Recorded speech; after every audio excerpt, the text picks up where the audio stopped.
Bien, mirá vos, está con nosotros Ximena Rodrigo, conocida como Hermana Guadalupe. Ella es una fuerte impulsora de los valores cristianos y se dedica a expresarse y a hablar de los cristianos perseguidos y se ha estado expresando también en referencia a la política en general en Europa en estos términos, ¿no? Ximena, buen día, ¿cómo le va? Hola, buenos días, ¿cómo están? Buenos días Bien. a toda la audiencia. Muy bien, muy bien. ¿Qué le llevó a ponerse en este camino de hablar de los nazarenos perseguidos y ponerle voz y expresión a un drama que sufren miles de cristianos asesinados casi cotidianamente? Yo estaba hablando antes del corte del incendio de una iglesia en Canadá que viene precedido de otros incendios en otras iglesias en Canadá, de una Sí, situación crítica, ¿no? De los cristianos en distintas partes del mundo, aún en naciones cuya raíz es profundamente cristiana. exactamente, sí. En realidad era una realidad que yo también, sinceramente, desconocía, porque, bueno, ingresé a una congregación misionera cuando tenía 18 años y me tocó, por así decir, ir a la misión en Medio Oriente. Es decir, Dios evidentemente dispuso las cosas así, me llamó junto a otras hermanas y me tocó la misión en Medio Oriente y conocer tan de cerca esa realidad de tantos cristianos que viven con gran dificultad su fe, en Mm, medio de la persecución, de la discriminación, del martirio, o sea, cosas mm. que vienen sucediendo desde hace rato y que yo sinceramente desconocía y que me tocó vivir sobre todo de manera muy, muy fuerte en Siria durante la Ujú, guerra. ajá. Usted estuvo allí en Siria durante la guerra. Siria es probablemente de los estados llamados estados árabes, uno de los más peculiares porque su grupo en el poder, la familia del Assad, son alawitas, no son ni sunitas ni chiíes. Sin embargo, son, digamos, un grupo realmente feroz. La comunidad cristiana en Siria creo que no era tan numerosa como la del Líbano, pero era importante, ¿no? ¿Qué fue lo que le tocó vivir allí? ¿Qué fue lo que le tocó ver? Sí, en realidad la escuela alawita podríamos decir que es la más cercana a los cristianos. Y por Ujú, eso es que en Siria se vivía esta situación, como decís, tan peculiar, porque había realmente muy buena relación entre cristianos y musulmanes, una pacífica convivencia. mm, Lo que pasa es que, bueno, como suele suceder, los intereses económicos van de por medio y normalmente la comunidad internacional, digamos, los grandes poderes de este mundo se manejan solamente por estos intereses, ¿no? Sin claro. interesar las personas, el bien, en definitiva, el bien común, el bien del pueblo. Y bueno, se inventó esta guerra, podríamos decir, para Mm, resumirlo en dos palabras, se inventó la ujú, guerra en claro, Siria, ¿no? Con la invasión de grupos terroristas que, que también vienen alimentados desde fuera, ujú, ¿no? Creados y alimentados desde fuera por estos intereses económicos, ¿no? Entonces, grupos terroristas que invadieron el país y rompieron, por así decir, esta sana convivencia entre cristianos y musulmanes y despertaron, sobre todo a manos de estos grupos terroristas, la persecución cruel y tremenda a los cristianos, o sea, ujú, cristianos crucificados, decapitados, cristianos enterrados vivos,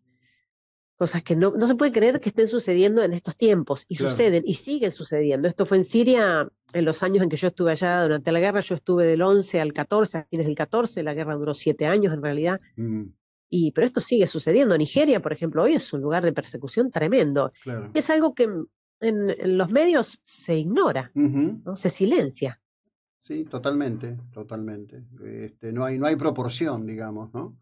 Y No, además, bueno, absolutamente. además hay una situación, creo que yo he visto algún video suyo haciendo referencia. Ya no queda un país islámico en donde pueda pensarse siquiera no ya en hacer una iglesia, ¿no? Sino sencillamente predicar el cristianismo. Claro, en Siria sucedía esto de que, bueno, por tener constitución laica, porque ¿qué pasa? La escuela alauita no impone la ley islámica como ley Ujú, civil. Entonces había, en cierta manera, había una libertad, aunque limitada, ujú, para expresar la fe, lo mismo que lo era en el Líbano. Bueno, en estos claro. días ya está sufriendo la guerra también el Líbano, ¿no? Mm, Pero en general en todos, perdón, sí. en todos los demás países islámicos no se puede profesar la fe con libertad, Ujú, ujú. ¿no? Es tremendo lo que viven los cristianos. Sí. Eh, Ahora, contrario censo de lo que ha ocurrido en toda Europa, en donde, digamos, con financiamiento ya sea Suni vía Arabia Saudita o alguno de los países del Golfo o vía, este, vía Irán del culto chií, las mezquitas son una realidad constante en el panorama europeo, ¿no? por supuesto, mientras estos países islámicos, que además son países muy poderosos, muy ricos, pensemos en los Ujú, países del Golfo, ¿no? ujú, Mientras estos países tienen las puertas cerradas a los refugiados, a los inmigrantes, sin embargo, se produce esta marea de entrada a Europa que es algo planeado. No estamos ujú. hablando de personas en particular, por supuesto, porque hay casos y casos, ¿no? Sí, Pero en general es algo planificado, ¿no? La entrada masiva del Islam en Europa, en ujú, definitiva, sin ningún tipo de, perdón, sin ningún tipo de condición, porque uno, por supuesto, uno tiene que ayudar a todos, tiene que hacer sí. caridad y hacer el bien, pero ¿a costa de qué? Mm. ¿No? ¿A costa de qué? O sea, porque si no cuidamos a nuestros propios hijos, no cuidamos nuestra propia familia, nuestras raíces, entonces definitivamente estamos vendiendo todo. Es tremendo lo Sí, que pasa. lo que ocurre que es Y lo de una... construir mezquitas, Sí, sí. perdón, Eh, los miles de dólares que se destinan para la construcción de mezquitas cuando en estos países, por ejemplo, yo viví 12 años en Egipto, ¿no? No ujú, estoy diciendo Pakistán, ujú. Egipto, Egipto. Egipto. En Egipto no podíamos ni siquiera revocar la pared de la iglesia cuando, no sé, se despintó. No se podía, no había permiso, no solo para construir una iglesia, no había permiso para arreglarla, para Ujú, pintarla. ujú. Y mientras tanto en Europa se siguen construyendo mezquitas, ¿no? Y Sí, ciertamente se financian otras cosas, no solamente las mezquitas, sino se claro. financia a aquellos miembros, a aquellos musulmanes, que por ejemplo las mujeres que quieran usar, cubrirse todas de Claro, negro, claro. ¿no? ¿Cómo que se Se financian? A ver, financia eso. o sea, Y sí, porque es una conversión rentada, digamos. no digamos esto, pero sí que a las musulmanas que quieran, que estén dispuestas a vestirse así, a cubrirse totalmente, se les paga, ¿no? Se Ajá. les paga. Entonces, eso implica que hoy en Europa tenemos pueblos y ciudades que son completamente islámicas. Ujú. Sí, bueno, Y eso, en los últimos días, pero esto es un combo, ¿no? Entre la no publicación, porque hay que dedicarse a buscar la información, por eso estoy hablando con usted, de lo que ocurre con la persecución de los cristianos, lo que está pasando en Nigeria, con lo que pasa con los Yanjabar, ¿no? Que se han dedicado a hacer un auténtico pogromo de cristianos en donde tienen espacio para hacerlo.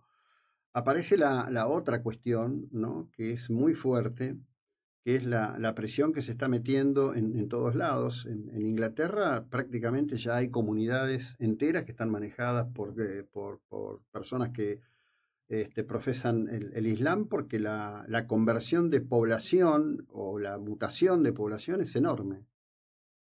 exactamente. Y por supuesto que en esto no es que uno mete todo en la misma bolsa. Yo Ujú, pasé 18 años en Medio Oriente, tengo muchos amigos musulmanes, gente de muy buena voluntad realmente, de muy buena intención. O sea, ciertamente no es todo, pero hay que entender que detrás, lo que no se ve, hay planes, y son planes perversos, ¿no? Que sí ujú, son llevados adelante por gente perversa. Entonces, no es que uno no quiera ayudar a los musulmanes, por supuesto. ¿No? Como te digo, tengo muchos amigos, ujú. muy buena gente, musulmanes, pero ciertamente se da, perdón, que hay un grupo eh, más fundamentalista, extremista, ciertamente, intolerante, y que tiene un objetivo, tiene un plan en todo esto. Lo sepan o no lo sepan todos, ¿no? Sí, es evidente además, bueno, Muammar el-Gaddafi en la década del 80 lo había dicho con todas las letras, conquistaremos Europa con el vientre de nuestras mujeres. Exactamente, con el vientre de nuestras mujeres, exactamente. Sí, sí, Sí, sí, porque esas poblaciones que hoy son una familia, pero en 40 años va a ser un pueblo. claro, Eso, o dos, tres familias son un pueblo. sí. Ahora, hiciste una referencia a que en Egipto, donde está una de las comunidades cristianas más antiguas, los coptos, no se podía siquiera obtener permiso para revocar el frente de una iglesia. allí también hubo una persecución sistemática de destrucción de iglesias. Sí, sí, no es que hubo, todavía la hay, ¿no? Eso sigue así. Es otra cosa de la que no se habla. En Egipto cada año para Ramadán sucede que entran en alguna iglesia ametrallando a todos. Ujú.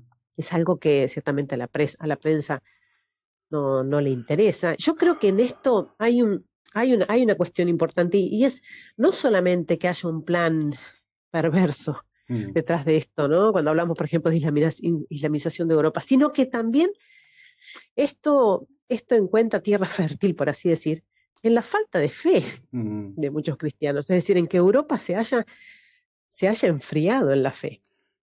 Porque yo lo sé por nuestros refugiados católicos Mm. de Siria, por ejemplo, de Alepo, de llegar a Europa y estar en desventaja con con sus amigos o compañeros refugiados musulmanes, Ujú. ¿no? Por esto de la apertura y de respetar a todos, sí, sí, respetar a todos menos al católico. Todos se pueden expresar, menos el católico. Ujú. Ese es el tema, ¿no? Entonces yo creo que coinciden ambas cosas, que haya un plan detrás de todo esto y que haya un debilitamiento en la fe que, bueno, que genera que esto sea tan fácil que suceda, Bueno, ¿no? yo creo que son varias cuestiones, ¿no? Digamos, hay situaciones provocadas por los hombres, por la conducta de los hombres que pueden llevar a esa situación de debilitamiento. En un libro escrito por Jean Lartegui, un escritor francés muy repudiado por la izquierda gala, en uno de sus libros, dice, la Iglesia Católica es algo muy extraño que sostienen las mujeres mientras los hombres putean a Dios, ¿no? Es literal la frase, es literal. Claro. Es una cosa complicada, pero digo, la necesidad de recuperar el hecho de que la Iglesia es parte central de la construcción de lo que es Occidente, con sus pecados y sus diferencias y las que podamos tener con los individuos en un determinado momento. Ahora, parece absurdo y ridículo la entronización del Islam, que además es una fuerza que actúa de consuno con los sectores de la izquierda en Europa y en todo el mundo directamente, ¿no? No, yo no Exactamente. veo ninguna casualidad en todo lo que ocurre y de hecho agradezco que hayas citado lo de Alemania porque había visto una cita tuya al respecto, en este sentido de que inclusive los sirios cristianos tienen problemas porque son conculcados en sus derechos frente a los sirios islámicos que en conjunto con otros islámicos que están en Alemania sienten que tienen toda razón y derecho frente a Occidente, ¿no? Exactamente. Sí. Yo creo que la pérdida de identidad es lo que nos está llevando a esto, ¿no? Sí. El diluir la identidad, ¿no? Y en este sentido no hablamos solamente del ser, la raíz cristiana, sino Mm. hablamos hasta del orden natural, la propia Sí, naturaleza, se diluye todo hoy en día. Entonces, conduce a esto, sí, sí, claro. conduce a esto, Lo que ocurre ahí es ¿no? que yo quiero dejar una expresa cita de esto en esta maravillosa conversación que te agradezco enormemente y el tiempo que nos está dedicando. Hay una cuestión que es central, ¿no? Muchas veces conversando de estos temas digo, miren, acá hay un problema serio de base con el Islam. Toda organización o estructura creada por los hombres, independientemente de que se invoque a lo divino, si establece que un sujeto, por tener un miembro externo, es superior al sujeto que no lo tiene, ya estamos frente a un barbarismo. El Islam es una organización, estructura que suprime el valor de la mujer como individuo, en líneas generales, aún en los que lo practican en su formato más blando, ni hablar del horror de Sí, Afganistán o la persecución a las mujeres en Irán, ¿no? sí, sí, sí, tal cual, es así. Yo creo que sí, los invito a que conozcan al converso Joseph Fadel, Ujú. un iraquí que escribió un libro, El precio a pagar se llama, está en Ah, español, ajá, buenísimo el libro, yo se los recomiendo para quien quiera conocer desde dentro el Islam y lo que implica. Eh, Él lo cuenta desde dentro, porque además él es descendiente de la familia de Mahoma, ajá. y, y él cuenta qué es el Islam, qué implica. Por eso él dice en su paso de conversión hacia el cristianismo, el primero dejó de ser musulmán, después abrazó el cristianismo, ¿no? Hay que decir que su vida, Eh, perdón, hay que decir que su vida corre riesgo. por La supuesto, apostasía en el, la apostasía en el Islam hasta el día de hoy. Él está, tiene sentencia de muerte, fatwa claro, se llama, tiene sí, sí. declarada sentencia de muerte y está permanentemente con custodia, sobre todo en algunos lugares. y no puede volver, por supuesto, está en Europa y muy custodiado, pero sin embargo se dedica a dar testimonio. Él escribió su libro, da testimonio, lo cuenta. Es decir, es alguien que lo cuenta desde dentro, Ujú, ¿no? ujú. Por eso es muy interesante. Bueno. Y, y es un llamado, yo creo que es un llamado a, a replantearse la propia identidad, ¿no? Ujú, Yo creo que falta eso, falta, en estos tiempos falta jugarse por lo que uno cree, por lo que ujú. uno ama, ¿no? Que Tal eso es lo que cual. nos enseñan los mártires, en definitiva, ¿no? Yo creo que por eso producen semejante sacudida los mártires en Medio Ujú, Oriente, ahora en Nigeria, porque hay gente que es muy sencilla y todo, dispuesta a darlo todo, da la vida misma por eso que cree, ¿no? Y nosotros nos da vergüenza persignarnos o decir que somos cristianos, o decir que rezo, que voy a misa, o sea, como ujú. si fuera una vergüenza, ¿no? Sí, Entonces, bueno. eso es lo que abre la puerta a todo lo demás, ¿no? Entonces, no es, yo no creo que sea simplemente echar la culpa a quien está invadiendo, sino pensar por qué me estoy dejando invadir, ¿no? ¿Por Ujú. qué abro las puertas, ¿no? Bien. Hermana Guadalupe, un abrazo fraterno y cordial. Muchas gracias, muy amable. Bueno, gracias a ustedes, Dios los bendiga. Igualmente. Bueno, a quien escucharon en un testimonio excepcional, la hermana Guadalupe dirige una congregación